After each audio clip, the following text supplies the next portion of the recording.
Hello, and welcome to Losers Queue. I'm your host, Jesse McCullough.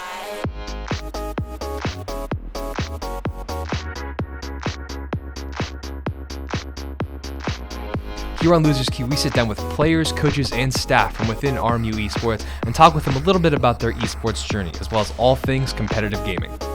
On today's episode, I am joined by Justin Pippard, who plays for our League and Smite teams and has played for our Valorant and CS teams in the past. Justin and I talk a little bit about what it's meant to compete for RMU Esports for 4 years and how he stays motivated through all that. We also talk a lot about what NA Esports is coming to and how do we think it can improve in the future. Justin and I had a blast over the course of this entire interview, and it's a doozy of an interview, so strap in. With that, let's get right into our conversation with Justin Pippard.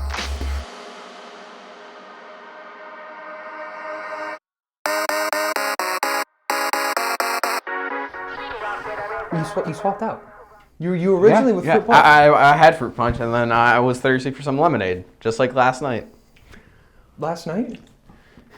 I wanted lemonade, went to the store, got lemonade. See, I don't think I ever seek out lemonade. Lemonade. Dude, usually I don't, but for whatever reason, lemonade just sounded really good last night. I mean, lemonade, it's kind of good. Yeah, it's good. It's pretty good. I'm still just enamored with the Pokemon. It looks like pajamas. Can I be real with you?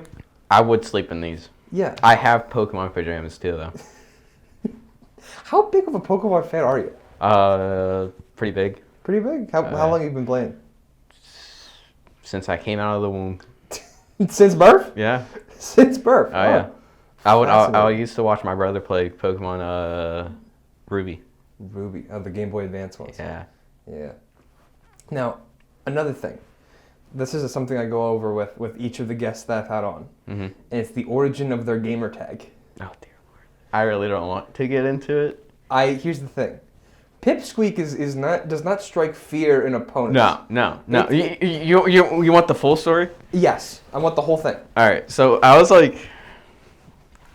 don't know. I was 6. Me and my brother were creating me an account on the PS3. Okay. And I didn't know what to name it. So he's like, let's just go with your initials.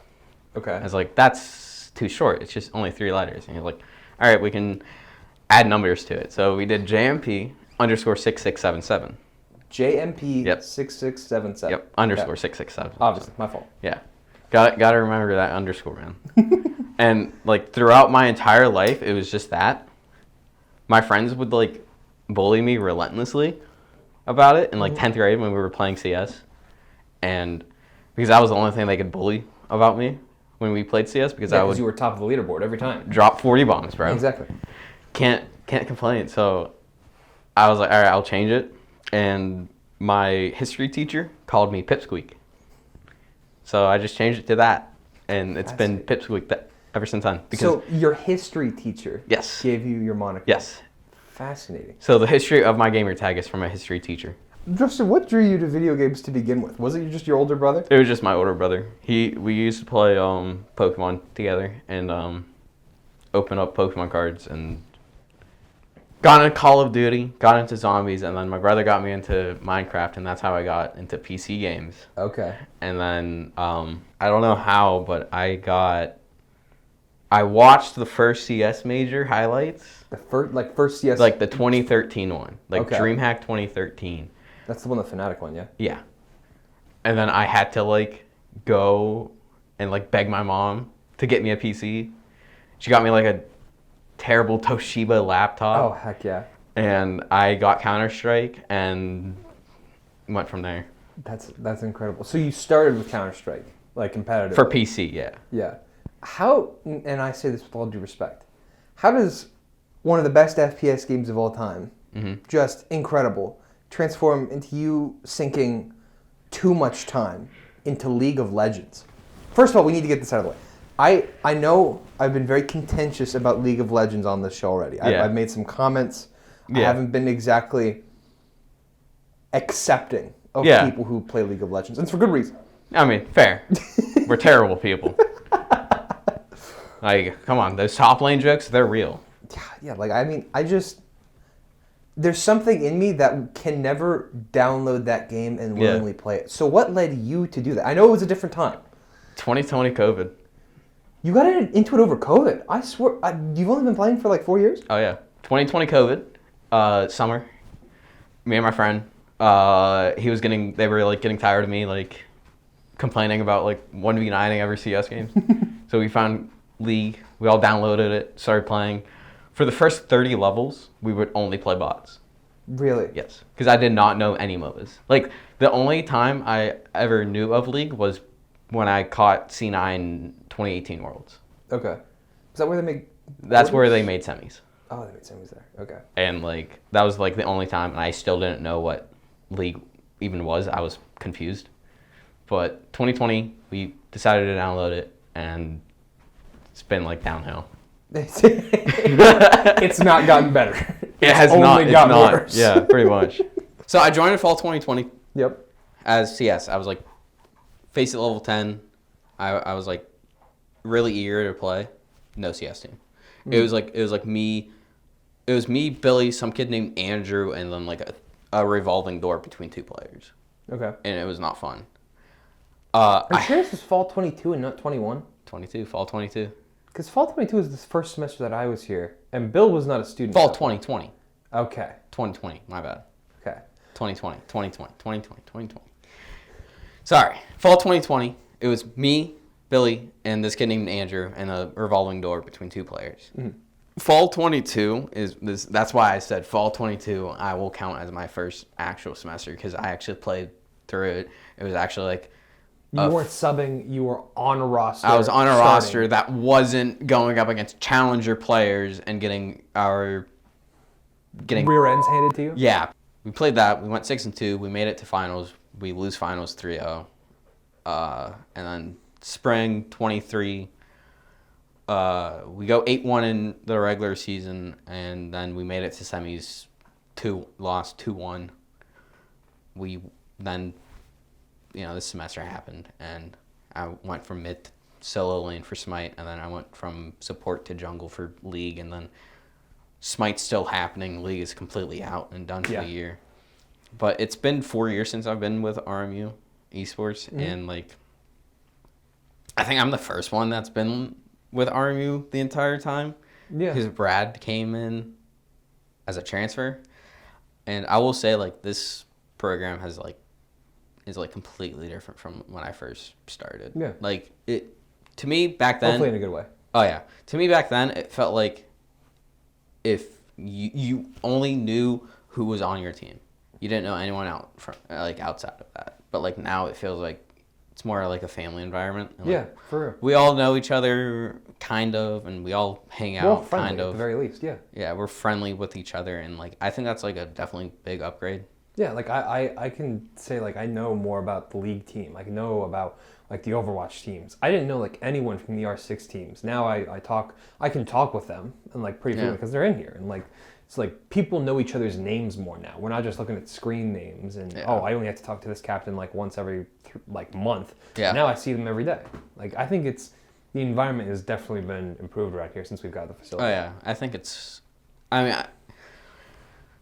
I can only see this RMU Esports going up from here. For sure. You've been playing for such a long time. What has that like growth process been like? Because League to me feels like a very different game. I uploaded our games, and like going back and watching it, I definitely see how much I've grown as a player, both mechanically and like mentally and everything. Yeah. And you don't really realize it if you don't go back and watch your first VODs from the game. Yeah. When you're learning. But like watching me now to watching me back then, it's like a completely different player, I feel. Like back then I was like absolute horrendous, but now I can like say like I'm above average. Yeah. Compared to others. I've gone through something similar where it's been like, I mean before I joined RMU Esports, there was like a level that I was playing at, and like I mainly play shooter games, in all fairness, where it's like my aim sucked because I played on like 1600 DPI, and I was on like one of those, there's one of those mouse pads that has the wrist support. It's like it's like the cushion. I was playing on one of those. I had no wrist space, and so I was just all doing this. Oh my gosh. It was bad, and so like I was doing that, and I was like, man, I'm really good. I'm gold too. I have a future in this. Oh, 100%. I see it. Like there was so much of that confidence, and then you join a team environment and you start understanding like, okay, these are all the different things that go into winning a round, winning a game. Yeah. Like even some of the stuff that you don't expect to be as big of a deal as they are, like specifically in tac shooters, like map vetoes. Oh yeah, those are huge. I've had such a I remember my first semester, I was tasked with like understanding like what maps our opponents played so we could get an advantage in our vetoes.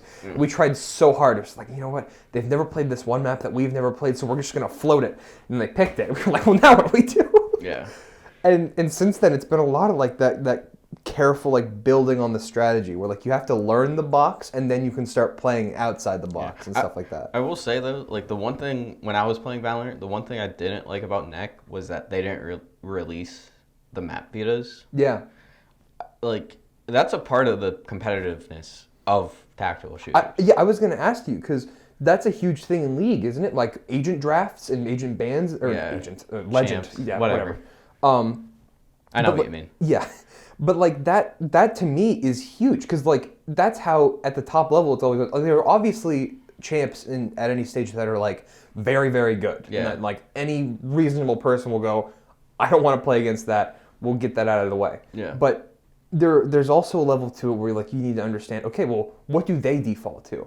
What do we default to? How can we subvert expectations? How, like, what can we do in an agent ban? Like, what do you look at for something like that? Like for NEC, like they actually have you release what you ban and what you pick, which is why I didn't that further my like disagreement with men not releasing the map vetoes for Valorant because I feel like those two things are like pretty much interchangeable. Like they're like the same thing. Like League, we have the same map. It's the same map every single time. And the map veto gets changed with champ bans. And then I never agreed with that. But the process is you usually typically look at their op.gg and just say like, hey, what is op.gg? It's like Valorant tracker. Okay. It shows like everything that they play, how good they've been doing, their rank, everything like that. Okay.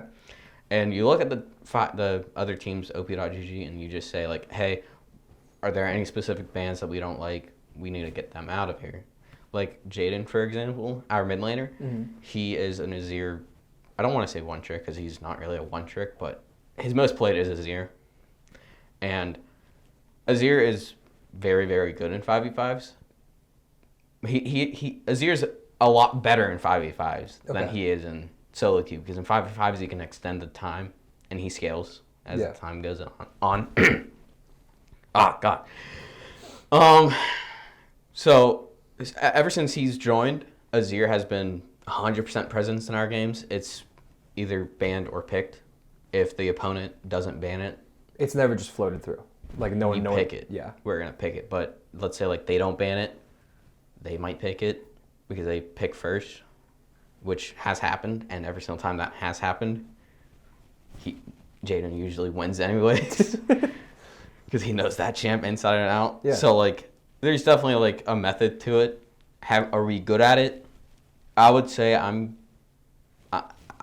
we're good at banning.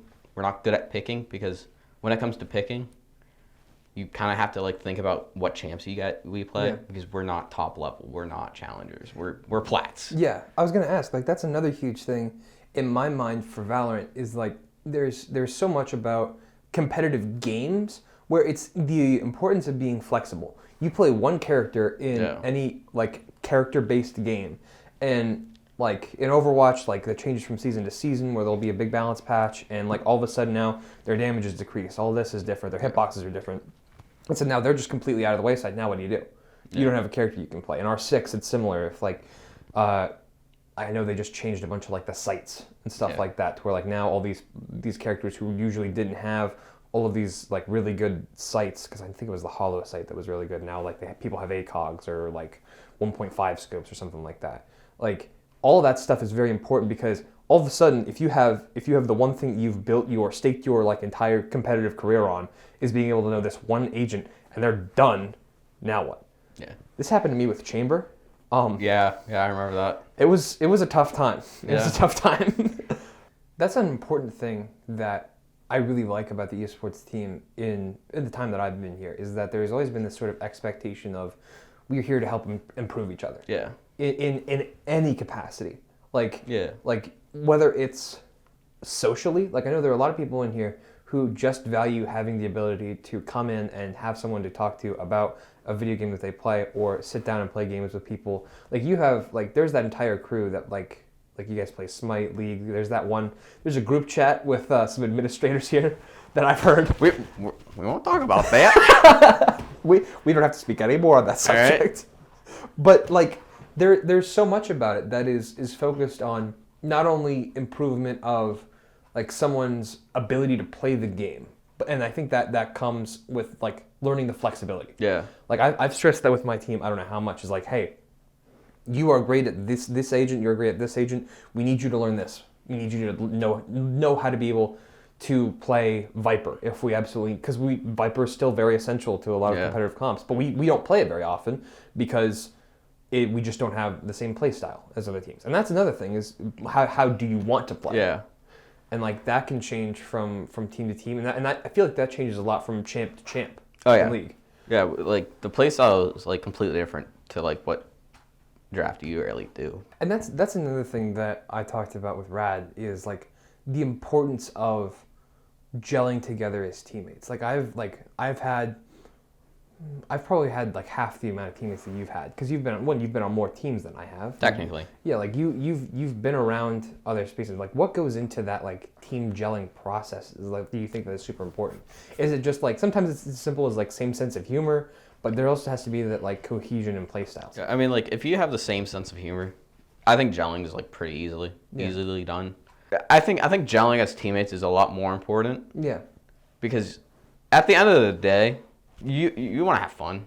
Yeah, like when you're playing. Yeah, that's something that I think is most important. Like we had a scrim yesterday on the Val team, but we were playing Icebox, which like I don't think any go-to map. And no, I don't think anyone on the team like really likes playing that map. Terrible perspective to have. I'm starting to like it more, in all fairness. But we're playing it, and the first map that we played, the vibes were atrocious. Like no one was talking. We were like snippy with each other. Like people were like getting like down on themselves. And so I come in second map and I'm like, guys, we play this game for fun. Like we're here to have a good time. And yeah, sometimes it sucks when we lose, and it sucks when these things happen. But we still are allowed to like laugh and joke, and every time we lose, it is not the end of the world. Yeah. And so we probably lost the second scrim. We probably did overall worse, but the vibes were just way better. Yeah. And I think that's something that we need to, like, the teams can focus a lot more on, is that there is part of losing that sucks. Like every time. Yeah. Like I don't think anyone enjoys losing, but you have to love the process of failing and adapting. Yeah. You have to understand, hey, this is something that we need to improve on. And that can happen in the middle of the scrim, that can happen after the scrim. And if you fail or something goes wrong, you can't look at that. Like the best part about scrims is that they legit don't mean anything. Like at the end of the day, some of that stuff just doesn't appear on like profiles. It's not going to impact any of your stats. If you care about any of that, it's not going to impact your rank. It's not going to do anything. Exactly. Just going into it with the mindset of improving. Exactly. That's it. It's all you have to do for practice at scrims. Mm-hmm. Officials, And that's where, like, even in officials, like, you lose a map. Like, in League, I feel like losing a map in League, that is so much more of a grueling process compared to... You gotta, like, get back into it. Yeah, because, like... Like, there's sometimes... I don't like that laugh, Justin. I wrote this one time. This was on Fall 22. We were playing. It was an official. We drafted probably one of the worst comps that I've ever seen. It was actually atrocious. It was... We could have been put on death penalty for this. We put on what? Death penalty for how bad... You could have gotten capital punishment? Oh, yeah. For how bad this draft was. Okay. It was so bad. We were down. We are getting absolutely... Okay. In game. And I just remember... I look over at Kevin. I'm like dead. I'm dead, gray screen. And I look over at Kevin. And I'm pissed. And he looked over at me. And he presses tab. He's like... Looking at our team comp, we scale. And for whatever reason, the mood completely changed. We were like, oh, we're in this. We're back in this. We lose. After the game, Kev goes, yeah, we did not scale, by the way. And we just all start laughing. Game 3 starts, we railed them. Yeah. And after that, we talked for 2 hours in the old esports room until midnight. And that's how we gelled as a team. That's how we were as a team. Kevin was there to make sure no one got tilted. Interesting. See, I have a problem with that because I can't tell. I've been better. I think I tilt more when I see teammates making mistakes that I know that they shouldn't. Like I make a mistake and I'm like, yeah, no, that's on me. But like there have been points in time where it's like, man, you really did that, and that can sort of become a spiral. Yeah. Where like you just sort of like as you get all this like resentment, and something like that just breaks the mood, like legit. Yeah, like if there's something that you can shift the mood in, try to. Mm. Because I think it is better to lose with a more positive mindset than it is to have a negative mindset. Yeah, because then you'll go into the next map or you'll go into the next game with more momentum. Yeah. And that brings me to my next question, which is, do you have any other fun team stories that you are, 1, willing, and 2, allowed to share? It was Nationals. It was map 1 of playoffs. Okay. And yeah, it was map 1. And we're drafting. My mom comes into the room, gives me a sandwich. I'm like, thanks. Thanks, Mom. We're drafting. So I'm eating a sandwich. What type of sandwich was it? I'm just curious now because I'm hungry. I think it was just like a bologna sandwich. Okay. It was just something plain. And I was like, thanks, Mom. I don't think I can picture a sadder picture. You're just sitting at your desk and she brings you like wheat bread and just bologna. Yeah. No mayo, no nothing. Oh, there was like flat bologna sandwich. I mean, there was cheese on it, but it was. Oh, thank God! Thank God it was we're drafting, and it's our turn, and you get 30 seconds to draft. And I just hear Kev go, Alistar. Locked it in right away. There's 28 seconds left for draft. We could have thought about it. We could have talked more about if Alistar was a good angle. It was not a good angle for the Alistar. He was suffering the entire game. We still won the game, though. But afterwards, Kev just goes, Justin, you have 28 seconds. We could have like talked about like this Alistar pick. I'm like, nope. I heard you say Alistar. You're on Alistar now. You're forced on that Alistar. I mean, during the game, too, there's this blast cone where if you hit it, you go flying. Yeah. And Drake was up, and Drake is an objective. No, yeah, I know Drake. And it was the Elder Drake, so like if you kill it, you get like a 20% health execute. Mm-hmm. Huge. Changes the team fight. And Kev is like saying, I don't see an angle here. He's on the blast cone. I just shoot him into the enemy team. And he just goes, oh, all right, angle found, and we just go in. What else is another good team story? Alistar. Do you have any from the Smite team? Smite team? Because I've heard a lot about. I mean, I think most of those can't be set. Okay, that's fair. I went 0-1-0 one game. Oh, what? You just died one time? I died one time. You didn't do anything. I didn't do anything else. I wasn't in a single team fight. I didn't assist in a single kill. You could have been AFK. Yeah. You were playing support? No. What role do you play? I'm solo lane. I'm top lane. You're top lane, and you didn't do anything? I didn't do anything. You were just standing there? I just stood there. Also, one time we lost because I couldn't back because of the minions stopped my back. Oh my 3 God. times. So that was fun. Before you go to the next question, when we were ever like just destroying someone in League, Isaac and Kevin would go farm for kills, farm for kills, farm for kills. And then as soon as I see them at like 100 health or lower or something like that, like low health, Nexus, hit the Nexus, I don't want to die. I'm like, all right, yeah, that's how this game is played. You compete in CS, you compete in League, and like a lot of these different games, you can get different levels of satisfaction when playing with the team as well. CS is way more satisfactory, by the way. Yeah, like there's so much about CS where like it's the swinging off each other, the team play. It feels a lot more calculated, and it feels like And I know League, a lot of that is just like ability cooldowns, like how you manage things Yeah. in a team fight, and stuff like that. But in CS, there's so much more that feels like it's in your control, if that makes sense. Like, Yeah, I think my problem with a lot of competitiveness, and when I get into 5v5s, I always turn on to the mindset of I should support the others and downgrade my play so that other people can shine, because I never wanted the spotlight for some reason. Mm-hmm. I think it's because of what happened to my CS career and how that entailed, which kind of like maybe I should just go support and like be in a more supporty role in games, because like even when I was ADC for RMU, I was playing Sever, who's really utility based, really, because of her ult, because it gives movement speed to her team. okay, so she's like a buff character. Yeah, she's a buff character, and like she's not really known for high damage, high velocity damage in games. High velocity? I don't know. All right, that's the first word that came into my mind. I'm an accounting major. I'm not an English major. I'm not good with English. High velocity damage. I don't know. And like sometimes if the team needed it, I would play Seraphine, who was quite literally a support. Like she has an ability, her W, it shields the team. Her R, it charms, it just is a big CC ult. I'm a CC bot. I never really was like, high damage when I was ADC. And then when I was moved to jungle, I was playing Ivern, who's a support.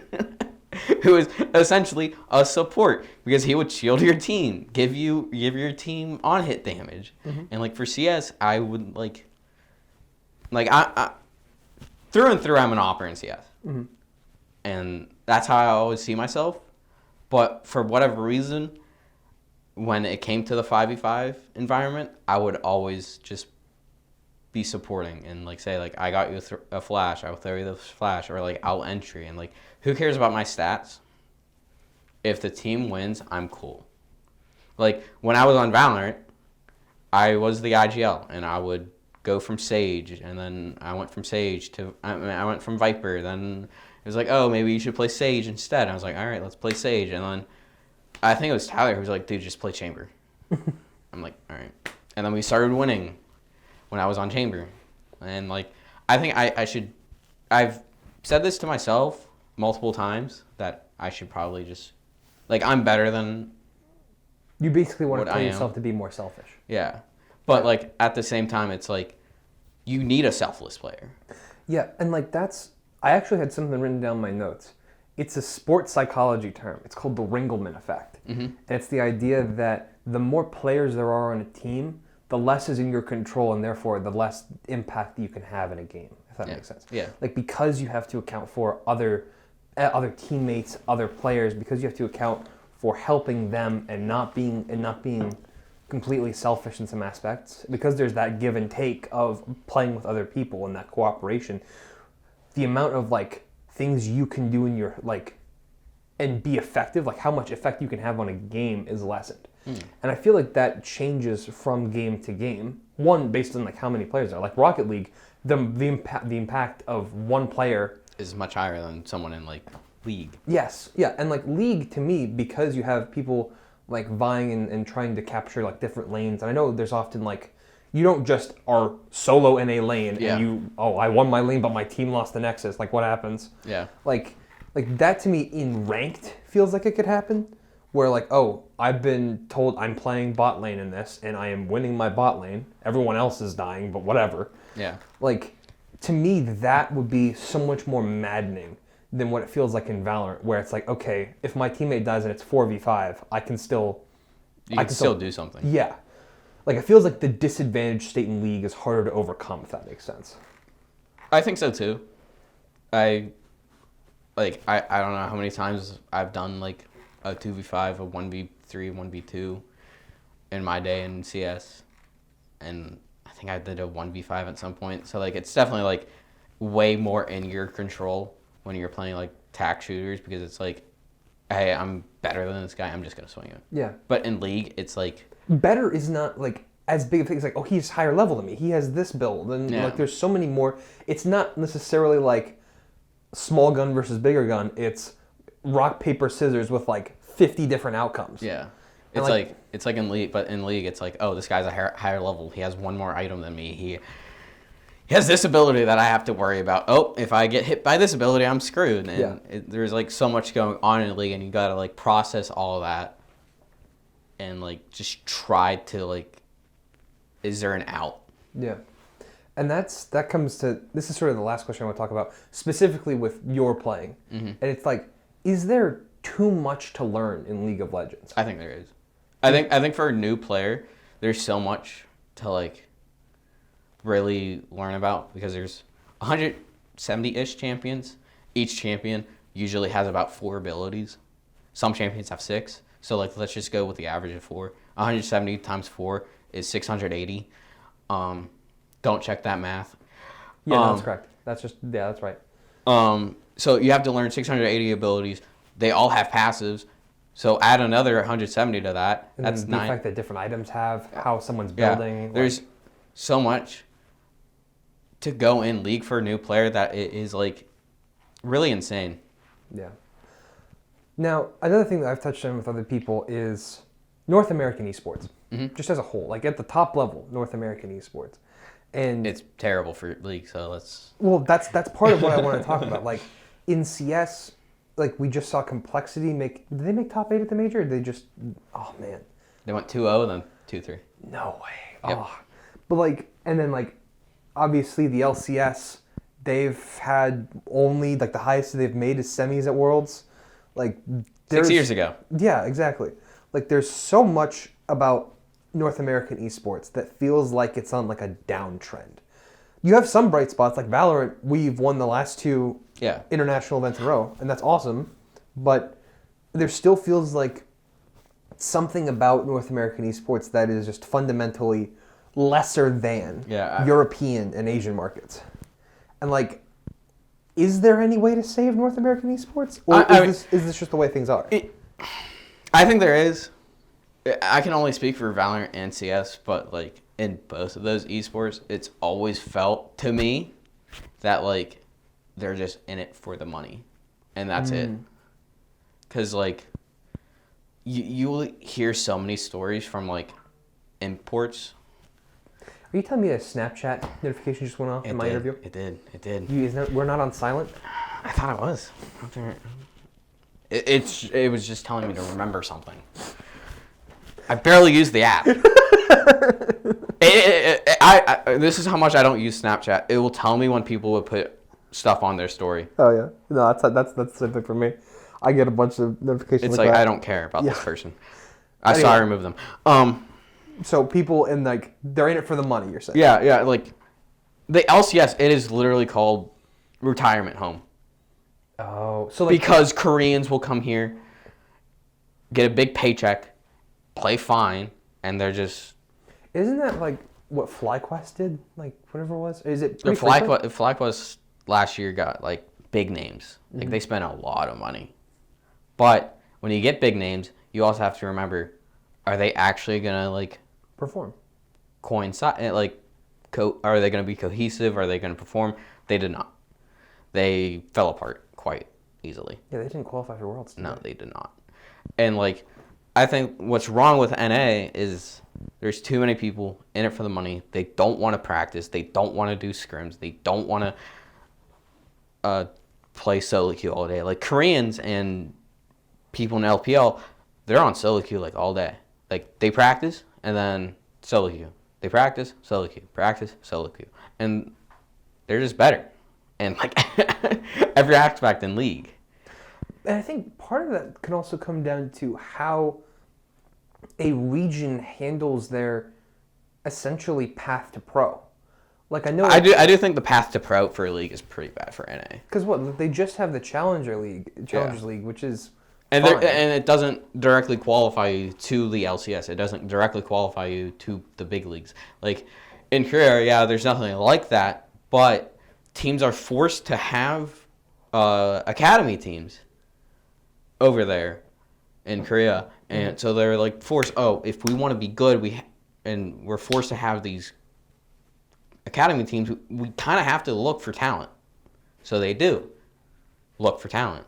Like, in recent memory, Thanatos, he's like a 19-year-old top lane Korean. No idea how he's not employed. No idea why he's on the bench right now, but he's tied to a contract with C9. Like, he's tied to, like, sources have said, like, he's going to be signed to C9 soon. And I don't know why, because he was probably the best top laner in Academy Korea. So is this good for NA? Probably. Because it's going to force NA players to say, like, hey, this guy, yeah, sure, he's hyped, but we're NA talent. We should try and, like, be better and, like, beat them. But it's probably not going to happen. He's probably going to come to NA and just, like, 1v9. Yeah, like, that's what's good. That's what I think has been good, partially, about how Valorant handled things. Is that in the Challengers League for Valorant, you win the Challengers League, you qualify your team for a spot in the VCT Americas League. That's good. I'm a fan of that. There's no real, like, same factor for that for CS, though. I feel like CS, there is. I mean, what? You have, like... ESL Pro League. Yeah, ESL Pro League. And that that's qualifies, huge. It qualifies you, but it doesn't it qualifies you for, like, feels like the smaller ESL events, doesn't it? No, it goes, like, I think it's like ECA Advanced or something like that. I don't know what's called anymore. ECA Advanced. And I don't know what's called. But it goes to the ESL Pro League, like, actual Pro League. And it's now a tournament. ESL Pro League. It's now just a tournament. It's not like a season thing, but it's a tournament. And are you going to do good? No, but you're getting recognition. That's how M80, like the M80 CS team, which I believe... They did pretty good in the qualifiers. I want to say they almost qualified for the major. They did. They did qualify? They almost qualified. Okay.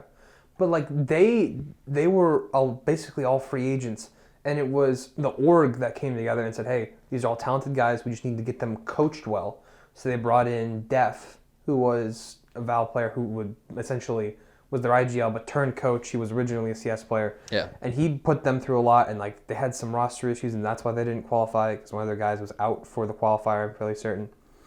Like, there is the ability for these teams in CS, specifically North American teams, to make a competitive roster. Yeah. But it feels like the top NA team, which is usually just liquid or complexity at this point. Yeah. EG's gone. C9 is now Russian. They own the Russian team, or they bought out Gambit, and so they have that core. And so there's only so many places that these North American players can go. Like, the only person who has successfully, like, jumped to Europe and came back was Twists. Yeah. Like, I can't tell you another North American player who successfully went to an international roster. Stu and Tarek tried to do it for MIBR, and they didn't. That was terrible. Yeah, they didn't do good. Stu's now trying to do it again for a Brazilian team. How well he'll do is up in the air, but, like, I feel like there's something fundamental at the core of how NA builds their talent up. Yeah. That's different for European leagues. Because European leagues, yeah, like you were talking about with the LCK and the LPL, is that, like, they'll have academy teams. Like, Spirit Academy had, like, Donk, they had Wonderful, they had all these players that were crazy. I will say, though, for, like, Spirit Academy, Chopper's, like, insane. Oh, yeah, no, that org has so much attention to how they recruit, who they have ready. Like, they have lost, like, 5 different players to other teams. Like, Degster was their good opper, and then they got another good opper, and then he left, and then they have another good opper. Yeah. Like, there is a way to do this that is sustainable, and it just doesn't feel like NA has found that yet. I think NA is just, like, missing IGLs. Like, oh, yeah. What's, like, the one, like, good NA IGL? Like, Sean Garris, he retired in 2015. Yeah, like... And then, like, who else is there? Like, Stanislaw, maybe? Nitro, he wasn't really an IGL. Yeah, he basically was just like, you guys play your game. Yeah. Like, Stu was like a mid-rounder. Like, everyone in NA who was good at calling was like, oh, I can mid-round. There's no, like, father figure in NACS. Think about, like, Denmark. Denmark has had, like, Glaive, 5 different... Snappy. Kerrigan. Yeah, like, you've had so many different influential IGLs. And I just can't catch a break like that. And the same thing has happened in Valorant. And it mainly has to do with roles. It's like you have so many players who want to play Duelist. I want to play Sentinel. I want to play in the roles. I do think NA talent is, like, also, like, pretty greedy. Yeah, like, I think they're not selfless. Like, that's another thing that, like, they kind of every other region has over on top of us. They have pretty selfless players. They're like, if I win, I win. Like, Like Zontix. Have you ever? I've heard of Zontix, yeah. Yeah. Did you see that interview that he made? No. Someone asked him, "How do you feel about Donk getting all this spotlight and you're in his shadow?" He's like, "I don't care if I win 10 majors, if I win 10 tournaments and everyone's on Donk, I don't care. I'm winning." Yeah. Like, why not have that mindset? Why not just be like, "Oh, I want to win. Let's win. Let's play to win," rather than "I want to play to look good." Yeah. And I think that's a big importance. Is like, I catch that sometimes going into the esports rooms. Like, man, look at how good I did, but we still lost. Look at this play that I got 4 kills, but I lost. Yeah. It's like there's so much of this that is focused on the numbers and like how cool things are. And this happens. And I think the best comparison for this is: do you know much about Melee? Like the Melee not culture? really. Like, there was a huge issue for a while because the best player in the world was Swedish, and he played Peach. And he was like owning people with the most methodical playstyle. But it wasn't cool enough, so everyone hated him. Yeah. Like, I think there is, and I don't know if it's just a culture thing or what, but there needs. I mean, I definitely think it's a culture thing. You think so? Yeah. I think Because like I said, like look at everyone who has left Spirit, and look where they are now. Yeah. Dexter, Wonderful just won a major. not on a roster. Wonderful is like the only like example that I can think of that like did something. But look who he's under, Alexi B. Oh yeah, Alexi B. Yeah. That guy is Blade. Yeah. that guy's a great IGL. He helped Sergey. He got Ariel. He made that Ents roster essentially with Alu, and like he's a good IGL. Wonderful went from a good IGL and Chopper and a person who knows what to do, knows CS, understands it, can like help you get into the game, and then he left to join Navi and was good. I mean, before that, wasn't he on NIP? Who? Chopper? Wonderful. No, Wonderful went straight from Spirit too. That you're thinking of Head Trick. Oh, okay, yeah, you're right. But like Dexter, not left Spirit, joined OG. That OG did nothing. He's not with a roster anymore. Siren, he left Patsy. He went from Spirit to Liquid. Didn't do anything. It is not the players. It's the IGLs. Think just.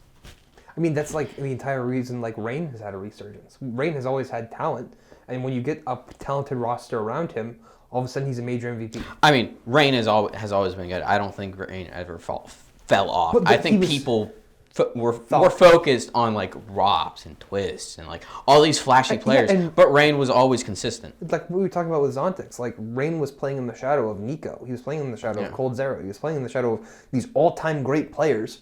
But he was just always playing second fiddle to them, playing like the entry roles, and was just like dying for fun.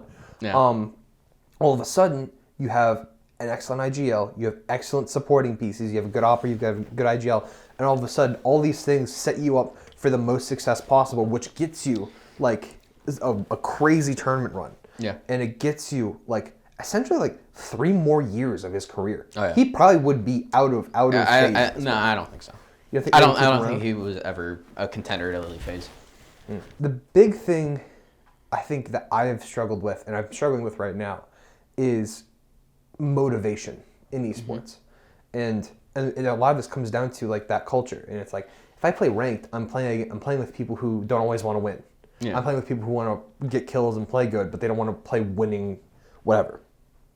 And so what about esports keeps you motivated throughout not only the season, but just outside of everything? What about competitive gaming keeps you motivated? Motivation. I mean, it's a hard question. I'll say this though: when you queue up ranked, just always remember this. It's the quote that I have in the RMU Esports server. If you ever look at my thing, there is no such thing of a game where you are 100% gonna lose, or a game where you're 100% gonna win. No matter what, you're not 100% going to win. You're not 100% going to lose. And I think that keeps me motivated because it's like, hey, if I get in this game, I'm not going to win or I'm going to lose. If I lose, rewatch it, I can be better. If I'm going to win, cool. That's plus something for my... Whatever LP. Yeah, whatever LP or RR or whatever you're playing. And I think that what motivates me because I just want to get better, and I know I can get better. I mean, like, right now, to be honest, right now I'm way more into TFT than League and CS. And I don't know why I enjoy it, but, like, every single time I play it, I know what I did wrong when I lose, and I know what I did right when I win. And just knowing that, and just knowing that I can learn with each game I play, it just keeps me motivated and just keeps me going. I don't know if that makes sense. There's always another piece that you can learn, and it's about learning that piece. Yeah, I get It's more about the inputs than the results. Mm-hmm. The output is not always random. It's the input that you can the control. output. Who cares about the output? Care more about the inputs if you want to be a competitive player. There you go. Another thing we touched on lately is like some of the hours that we play with competitive gaming. Like, you want to talk about burnout? Like, I don't think I've ever had burnout for like CS. Okay. But I've definitely been burnout for League. And how do you manage something like that where you can? You just have to force yourself. I just force myself. Really? Yeah. I see. I don't know if it's as simple as that because it depends on like the burnout. Like, am I burnt out because I'm losing too much? If I'm losing too much, I just force myself to play. If I'm burnt out because I don't enjoy the game, I'm playing something else. Yeah, and I think that's like the big thing is like. People... I think if you can realize what type of burnout. Sorry. No, please, you're good. If you can realize what type of burnout you have, it's easier to get out of that burnout. Yeah, because then you know what's wrong essentially. Because if you feel like garbage because you're playing like garbage because you're tired of playing essentially. Yeah. Like, I mean, you can tilt queue for 12 hours and you're gonna feel awful at the end of it. Oh yeah. And is that burnout then because you're losing, or is that burnout because you've played so much that you legit just can't bring yourself to anymore? Yeah. And I think there is a part of me that worries because a lot of times when people in esports will get off one game, they'll immediately hop into a different competitive game. Oh, I'm done playing Valorant. It's time to play Overwatch. I'm done playing Overwatch. It's time to play Smite. It's time to play all these different things. Like, that's such a low blow. What? I know who you're talking about. You might not realize it. No, am I talking about someone? Do you not know? Yeah, I mean, we can discuss this after the fact. But like, I see it happen. I see these things happen where like people will jump from competitive game to competitive game, and they don't give their minds a break from. I said because it's always a chess game. It's always I'm playing someone else. I have to either outplay them. I have to outplay them in one way or another.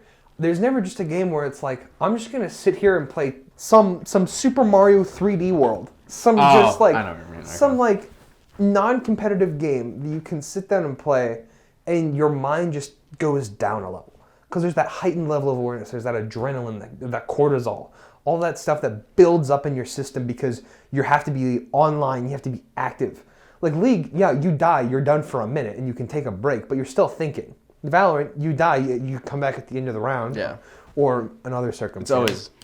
It's always it doesn't stop. Yeah, like that's what I feel so bad for Overwatch players because even when they're dead, it's like nonstop. Rocket League, same thing. Yeah, like it is nonstop for 5 minutes at a time, and like that's draining. And like I think doing that for over 2 hours a day, on top of having to do the difference between ranked and practice, having to have the difference between matches and practice beforehand. Like there's so much build up in esports, and I think people need to be able to take a load off. Yeah. Like, and that's what's so good about Pokemon. Yeah, Pokemon. Until you play Showdown and it's all goes bad. Hey man. I actually never got into like competitive Pokemon. Really? Yeah. I feel like you would love it. I never got into competitive Pokemon. I just played the games to collect cards. That's my life. And see, like that's healthy. Yeah. I think that's why like I never really got like burned out because I always had something on the side. Like it was either like like when I was playing Counter-Strike, it was either Counter-Strike for 15 hours a day or Counter-Strike for 10 hours a day and then 2 hours of Pokemon. Yeah. There's no in between. You break things up. Yeah. Yeah. See, that's smart. Mm-hmm. What game do you think has the best overall cosmetic system? What do you mean by that? Like, one, you have to, a couple of factors that go into cosmetic systems, I should say. Price, like availability, and like also just how cool some of them are. I'm sorry. You know what I'm about to say. You're not going to tell me it's Counter-Strike. Oh, yeah. $10,000 for a knife? Hey, man. It's worth it. No. Those pixels on my screen, $10,000? Hell yeah, they're worth it. No, dude. No. Pixels. I want those pixels. No, honestly, I do think it's Counter-Strike because multiple reasons. One, the good-looking skins don't have to come, aren't uber expensive. Yeah, like the good rifle skins. Yeah. Like they're 15, 10, 20-ish. Like my favorite skin in that game is the Oppa Thurs. It is a green snake on an op. That's my favorite skin. It is like $6. Yeah. It's affordable. It looks nice. I like it. Who cares? I think, but my issue with that... But I like how their system's set up because it's from the community. Yeah. It's from the community. You get a skin in one of their cases, you're good to go. One guy came out and literally said, "Oh, I make like $400K a year from my skins in the cases." Well, yeah, because you design a skin, and like I think that part is cool. The fact that there's the community engagement that brings the skins into the game, I'm a fan of that. I am not a fan of how expensive they are. Yes. Yeah. Like, I agree. Expensive to just pull. Like if it were like $1 a case and a key, I think I would understand a little bit more. But it's like $5. It's $249 for a case for a key plus tax, so it's $264. Yeah. And then like the case too, it's like 50 cents. So you're pretty much spending like $310 an opening. Yeah, and like there's people making a living off that, and I think that's cool. But at the same time, like I think in other games, I understand them a little bit more. Is CS affordable? No. But like, and like I think compared to other games where the level of detail is much more. There's some detail in some skins. Some, but not all. That's not what I'm really looking for. I'm just looking for like, hey, do I like this skin? Yes. Am I gonna get it? Probably not. It's too expensive. But I like it. It looks nice. I like how how I feel like with the community. It's like, hey, I'm buying this skin. You get the sense of community from buying the skin. You're not buying it straight from Valve. You're buying it from someone else, and your money's not directly going to Valve. It's like going to this person. Yeah. I think that there is part of that that I find fun. I never was a huge fan of Valorant cosmetics. I'm not a big fan of it. Plus, another thing that comes with a plus with CS is that you can sell your skins. True. I used to have a butterfly blue steel. I got it for $600. I sold it for like $1,200. Butterfly blue steel. You put a down payment on that. Yeah, pretty much. But I sold it for $1,200. I made a $600 profit on that. It was real cash too.